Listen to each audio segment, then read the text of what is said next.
A Comissão Europeia aprovou hoje o 19º pacote de sanções contra a Federação Russa. Isso já não é mais simbólico, é um ajuste profundo. Lá estão a logística do petróleo, cadeias de navegação paralelas, controle de exportação, componentes de tecnologia da informação e, claro, sanções financeiras e bancárias. Nesse cenário, o presidente Donald Trump repetiu seu bordão e afirmou estar pronto para aumentar a pressão sobre Putin. Ele me decepcionou muito, mas só se todos os membros da OTAN pararem de comprar petróleo russo ao mesmo tempo e aumentarem as tarifas sobre a China. E ele repetiu essa frase novamente na véspera, durante o encontro com o primeiro-ministro do Reino Unido, Keir Starmer. Bem, ou seja, formalmente Trump é a favor, mas na essência é uma pausa. Neste episódio, analisamos o que a União Europeia está dizendo e como planeja transferir à Ucrânia os ativos congelados da Federação Russa. E por que a Casa Branca escolheu essa tática. Primeiro, vocês sabem que a Europa não vai, de forma unânime, entrar em guerra tarifária contra a China. Meu nome é Alexei Petty, hoje é 19 de setembro. Antes de iniciarmos o episódio, quero indicar um canal interessante no YouTube, onde costumo relaxar e acalmar meus nervos após consumir muitas notícias. Bem, como as que vamos discutir juntos hoje, por exemplo. Recomendo o canal no YouTube da Olga Bobira. Ela é psicóloga e lá tem vídeos curtos sobre ansiedade, limites, relacionamentos e, o que é muito importante, produtividade e como não se esgotar. São episódios curtinhos em uma linguagem simples e basicamente cada vídeo é um passo claro e compreensível em direção àquela clareza. Inscreva-se no canal do YouTube Bob Rapsai, link na descrição. E vou dizer o seguinte, se você é inscrito no canal do YouTube Alexei Petty e faz parte da nossa comunidade de pessoas críticas e éticas, então não deixe de se inscrever também no canal do Psicólogo no YouTube. O link está na descrição deste vídeo e você pode deixar nos comentários do vídeo dela um grande abraço do nosso canal do YouTube. Então, primeiro os fatos, depois a análise. A Comissão Europeia aprovou o 19º pacote. Esta é mais uma ampliação da lista de empresas e pessoas físicas, ajuste do teto de preços para o petróleo russo, um golpe na frota sombria. Ou seja, lá tem seguro, reemissão de bandeiras, entre outros. Novas proibições para tecnologias sensíveis e componentes de tecnologia da informação e comunicação. Bem, resumindo, a aprovação foi feita no nível da Comissão Europeia. Agora, a bola está com o Conselho da União Europeia, onde, aliás, Viktor Orbán vota. Por isso, ainda esperamos mais manobras assim. O 19º pacote de sanções começou a ser elaborado antes mesmo da aprovação do 18º. O novo pacote incluiu portos que colaboram com a frota sombria russa. Isso é um recado para a China, para os capitães dos respectivos navios e para os corretores que, de uma forma ou de outra, estão envolvidos na venda do petróleo russo. Ou seja, de qualquer forma, todos que de alguma maneira estão ligados à venda do ouro negro russo ficam sujeitos às sanções. A União Europeia discute usar receitas de ativos russos congelados como garantia de empréstimo à Ucrânia.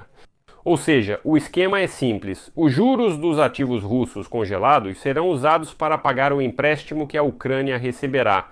Ou seja, recebemos o empréstimo, mas não devolvemos. Ele é quitado com os juros. E aqui, claro, os europeus estão agindo com o máximo de cautela jurídica. Ou seja, está sendo considerada a opção de um empréstimo para Kiev com base nas receitas futuras dos ativos russos. Donald Trump, presidente americano, afirmou novamente que só reforçará medidas contra a Rússia quando todos os países da OTAN pararem de comprar seu petróleo. E quando a Aliança dos Aliados coletivamente aumentar as tarifas contra a China, ele repetiu essa frase no encontro com Keir Starmer, primeiro-ministro do Reino Unido. Resumindo, começamos quando vocês começarem. Se não iniciarem, também não iniciaremos. No geral, somos a favor. Trump disse que está disposto a agir mais em relação à Rússia desde que haja tarifas coletivas contra a China e que aliados parem de comprar petróleo russo. E junto com isso, há mais uma posição americana. A guerra pode acabar e rapidamente se as partes entrarem pelas portas da paz que Donald Trump abriu. Isso já vem das explicações dos conselheiros, especialmente do ministro das Finanças dos Estados Unidos da América, Scott Bessent. Os líderes europeus respondem educadamente em voz alta, mas, na essência, dizem que não. As tarifas são impostos para os consumidores. Seguiremos com sanções secundárias pontuais. Agora vamos analisar por que a União Europeia não vai impor tarifas de 100% à China. E é esse o caso do zero de importação para a Federação Russa num estalar de dedos. Porque a União Europeia é uma economia de exportação com muitos equilíbrios internos. Iniciar uma guerra total, uma guerra tarifária com Pequim, significa atingir seus próprios setores, desde a indústria automobilística até a engenharia mecânica. Por isso, Bruxelas trabalha de forma consistente, onde o efeito sobre a Rússia é máximo e os efeitos colaterais para a União Europeia são controláveis. Ou seja, isso inclui o seguro da frota sombra, portos, transbordo de petróleo russo e bancos cinzentos de segundo escalão na Ásia que ainda atuam com os russos. Isso é o controle de exportação de eletrônicos, rolamentos e produtos químicos que abastecem diretamente o complexo militar industrial russo. E o 19º pacote é exatamente assim. Não é barulhento, mas é doloroso, golpes pontuais e dolorosos. A ressalva americana, se todos fizerem nós também, é conveniente para a política interna nos Estados Unidos. Podemos mostrar ao eleitor americano que somos duros. O presidente americano disse: se eu atacar, vou esmagar esse Putin, mas são nossos aliados, todos estão freando.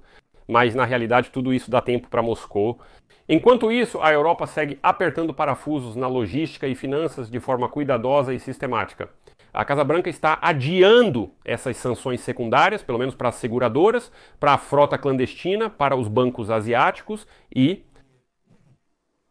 Na verdade, se a Casa Branca tivesse feito tudo isso, isso teria atingido muito fortemente a economia da Federação Russa. Pelo menos isso. No final, vemos um quadro estranho. A União Europeia está se aproximando da carteira do Kremlin com golpes pequenos, mas constantes e frequentes. Desculpe. Washington, na Europa, impõe condições impossíveis de cumprir desde o início. Washington afirma: podemos dar um golpe forte de uma vez e derrubar toda a economia. Eles que façam primeiro, depois nós. A Europa avança lentamente.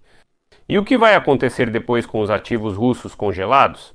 A Europa provavelmente manterá esse regime de rendimento por muitos anos. Os juros dos ativos da Federação Russa sob jurisdição europeia estão sendo usados para pagar o instrumento de crédito para a Ucrânia. Isso, claro, é mais cuidadoso do que consumir o principal desse depósito. E juridicamente tudo isso é mais protegido. A Europa ainda tem medo de perder seus ratings. Enquanto a Casa Branca discute tarifas com a China, os europeus fazem o que podem sem Washington. A conclusão é que Trump novamente escolheu uma postura de rigidez, mas sob uma condição que é politicamente conveniente, mas muda pouca coisa. A União Europeia seguiu seu próprio caminho.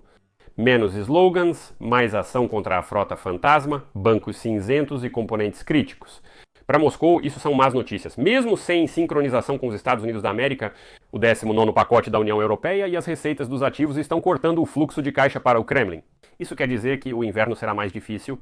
Para Kiev, isso mostra que a União Europeia mantém sua posição estável, mesmo com as condições impostas em Washington. E mesmo quando Trump muda de posição a cada meia hora, a Europa tenta ser estável. Há muitas questões sobre a União Europeia, mas ela ao menos é estável na defesa da liberdade. Vou deixar reticências aqui. Deixe sua opinião e suas conclusões nos comentários deste episódio, inscreva-se no canal, ative o sininho e não se esqueça de deixar o like. É isso, se cuidem. Tchau a todos.